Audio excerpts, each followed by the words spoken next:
Good morning, Esther. It is a good morning. Yeah. Actually, I think we're afternoon, but that's okay. I'm back. It's the question for me is that same question to have well-being when I'm not in a state of well-being. How can I find well-being when I'm not in a state of well-being? Right. So kind of, I'm really aware of creating my own reality. Apparently the place that is my edge and where I'm ready to make my breakthrough is through creating not well-being. And I know, but I guess... Well, stop for a moment and let's talk for just a moment, because we think that you are going way overboard in your determination to find flaws in your now experience. Okay. In other words, you have a scratchy voice. Is your throat sore? I have an infection. And you've been here before. In other words, we've had this conversation before. But what this is a perfect opportunity for you to stop in your now and take far less score about where you are. In other words, can you feel, it's easier for others to feel, and you can feel it too, can you feel what a pointed spotlight of dissatisfaction you have upon yourself right here and now?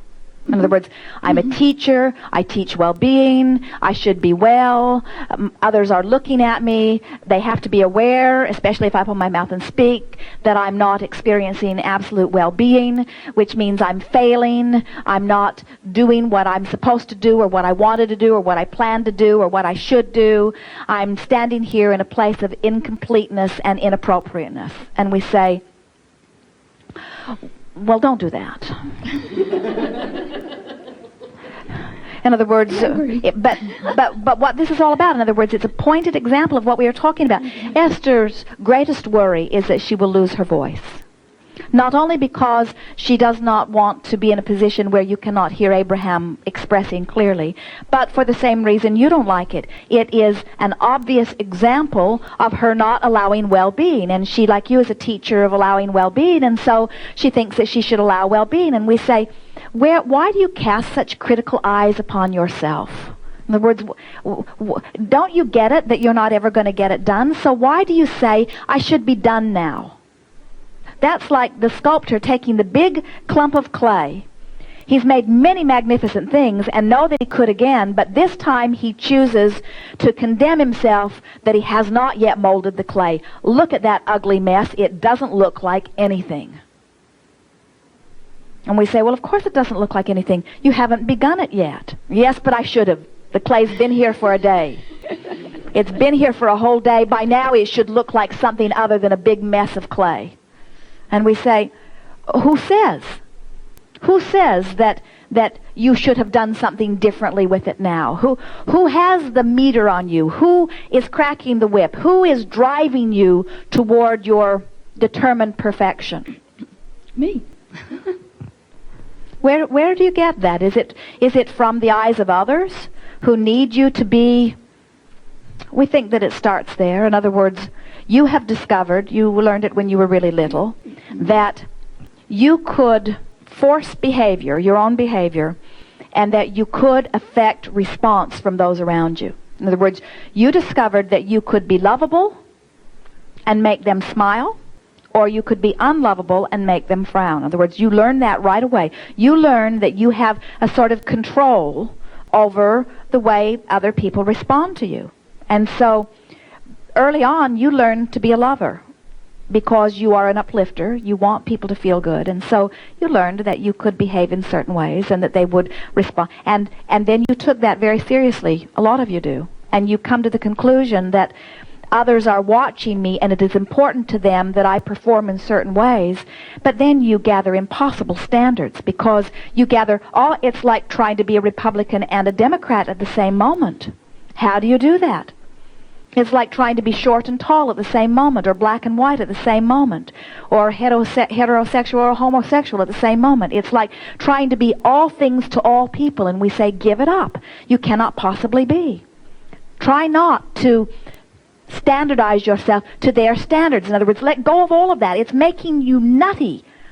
Let go of those outside standards and try to find alignment between you and you and you and you and you and you and you and you and you, which means which thought feels better, which thought feels better, which thought feels better. So which thought feels better? There you are in the same place you've been before. Or, I'm never standing exactly in the same place, and every time I stand in a place, I learn something more. Which feels better? Every time I talk to Abraham, I've got this problem with my voice. Or, there may be something in this manifestation that has very deep meaning. I'm looking forward to uncovering it. It's fun having this experience because it helps me to realize that there's a question that I'm asking. That's what I want to remember. So what do you think the question that you might be asking is? In other words, think about how you feel. Think about how you feel in this moment. Think about how you feel as you take the microphone and want to express well-being, but are giving it away with the sound of your voice that you're not quite there. What is it that all of that is causing you to ask? You see, what you want to ask is, well, what's my point of resistance? And we say, oh, don't make it such a big question. That sounds like, what is this burden that I've been carrying around for so long, and why is it so mystical, and why can't I uncover it, and why am I not smart enough to figure it all out so that I can have a glorious moment? And we say, that's way too big. That's way, way, way, way, way too big. The question that you're really wanting to ask is, well, what might I do to feel better now? What might I do to feel better now? And we say, as a friend told another friend here today, ease up on yourself. Lighten up. Stop the scrutiny. Accept the perfection of who you are, and don't worry about it. We would love it if you say, yeah, I'm really, really sick, and one of your very deliberate creating friends says, well, you create your own reality. Why would you create sickness? And you say, oh, I just felt like it. It's just something I'm figuring out. I just felt like it. And I decided that I'm going to stop trying to please you and you and you and you and just figure something out on my own. And when I get it figured out, if you're still interested, I'll let you know. In other words, or in simpler words, just buzz off.